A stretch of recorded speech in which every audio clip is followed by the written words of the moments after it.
Muhammad, kisah hidup Nabi berdasarkan sumber klasik. Martin Lings, Abu Bakar Sirajuddin. Bagian 19. Suku Aus dan Khazraj. Suku Aus dan Khazraj telah bersekutu dengan beberapa suku Yahudi yang tinggal di sekitar mereka di Yathrib.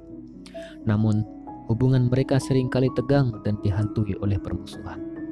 Hal itu terjadi tidak lain karena kaum Yahudi yang monoteistik dan mereka yakin sebagai kaum pilihan Tuhan memandang rendah bangsa Arab yang politeistik. Namun karena bangsa Arab lebih kuat, kaum Yahudi harus memberikan penghormatan kepada mereka. Pada saat-saat berseteru dan putus asa, kaum Yahudi berkata, "Kini waktu diutusnya seorang nabi telah tiba. Dengan kehadirannya, kami akan membantai kalian seperti kaum Ad dan Iram yang terbantai." Pada saat Nabi akan datang, para rabi dan dukun mereka senantiasa menunjuk ke arah Yaman yang dari tempat mereka searah dengan Mekah. Oleh sebab itu, ketika bangsa Arab Yathrib mendengar bahwa seorang laki-laki di Mekah mendeklarasikan dirinya sebagai nabi, mereka membuka telinga lebar-lebar. Dan ketika diberitahu tentang ajaran yang dibawanya, mereka semakin tertarik, sebab mereka telah mengenal beberapa dasar dari agama ortodoks. Pada saat-saat sedang bersahabat, kaum Yahudi kerap berbicara kepada mereka tentang keesaan Tuhan dan tentang tujuan akhir hidup manusia, dan mereka bersama-sama mendiskusikan persoalan-persoalan ini. Ide tentang kebangkitan setelah mati sulit diterima oleh para penganut politeisme Yathrib tersebut. Dan mengenai hal ini, salah seorang rabi menunjuk ke arah selatan serta berkata bahwa di sana hampir datang seorang nabi yang akan menegaskan kebenaran tentang hari kebangkitan. Namun, kesiapan bangsa Arab Yathrib yang lebih dalam untuk mendengar berita dari Mekah itu telah muncul. Secara tidak langsung, dari seorang Yahudi bernama Ibnul Hayyaban yang pindah dari Suriah.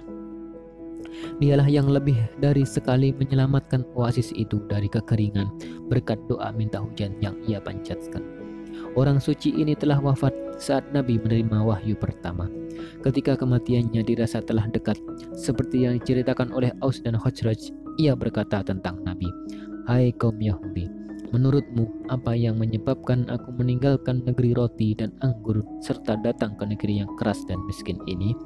Engkaulah yang paling tahu," kata mereka. "Aku datang ke negeri ini," jawabnya, "karena mengharapkan kehadiran seorang nabi yang hampir tiba. Ia akan pindah ke negeri ini.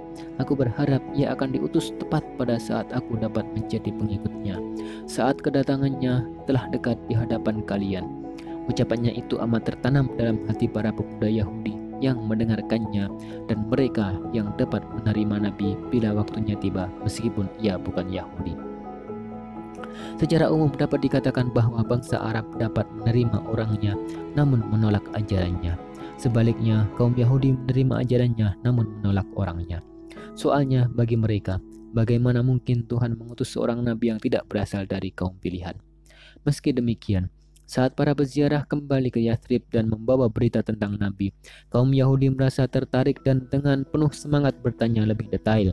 Ketika bangsa Arab oasis itu melihat semangat itu dan menyaksikan betapa watak monoteistik ajaran yang dibawa itu meningkatkan daya tarik para rabi Yahudi 10 kali lipat, mereka pun selaku pembawa kabar itu sendiri tidak bisa lagi membendung ketertarikan mereka. Terlepas dari pertimbangan-pertimbangan tersebut, suku Khazraj sangat menyadari kuatnya ikatan kekerabatan mereka dengan orang yang mengaku nabi itu yang pernah mengunjungi Yathrib bersama ibunya ketika ia masih kanak-kanak, dan lebih dari sekali dalam perjalanannya menuju Suriah. Sedangkan suku Aus, salah seorang pemimpin mereka, Abu Qais, telah menikahi seorang wanita Mekah, Bibi Warokoh dan Khadijah. Abu Qais sering tinggal bersama keluarga istrinya dan ia menghormati pandangan Warakah perihal nabi baru itu. Semua faktor tersebut ditunjang oleh laporan yang terus-menerus dari penziarah dan pengunjung lain dari Mekah kini mulai memengaruhi masyarakat oasis itu. Namun untuk sementara waktu, perhatian mereka terpusat pada persoalan internal mereka sendiri. Suatu pertempuran yang berujung pada pertumpahan darah antara Aus dan Khazraj semakin lama semakin melibatkan banyak kabilah dari kedua suku tersebut. Bahkan Kaum Yahudi ikut memihak. 3 kali pertempuran telah terjadi, namun bukannya mengakhiri, tapi malah semakin membakar semangat mereka untuk membalas dendam. Pertempuran keempat yang lebih besar dari sebelumnya tampaknya tak terhindarkan. Melihat hal ini, para pemimpin Aus mempunyai gagasan mengirimkan delegasi ke Mekah untuk meminta bantuan pihak Quraisy demi melawan Khazraj. Saat mereka tengah menunggu jawaban dari Quraisy, Nabi menemui mereka dan bertanya apakah mereka ingin sesuatu yang lebih baik daripada yang mereka minta saat itu. Mereka pun bertanya gerangan apa itu, dan beliau memberitahu mereka tentang misi dan agama yang diperintahkan untuk disampaikan. Lalu beliau membacakan kepada mereka beberapa ayat Al-Quran. Seusai beliau membaca, seorang pemuda bernama Iyas, putra Mu'adz, berseru, "Demi Tuhan, ini lebih baik daripada yang kalian minta." Namun, ketua delegasi mengambil segenggam tanah dan melemparkannya ke wajah pemuda itu. "Biarkan itu untukmu, demi hidupku, kita datang bukan untuk itu," katanya. Iyas terdiam dan Nabi meninggalkan mereka. Quraisy menolak permohonan bantuan mereka dan mereka kembali ke Madinah.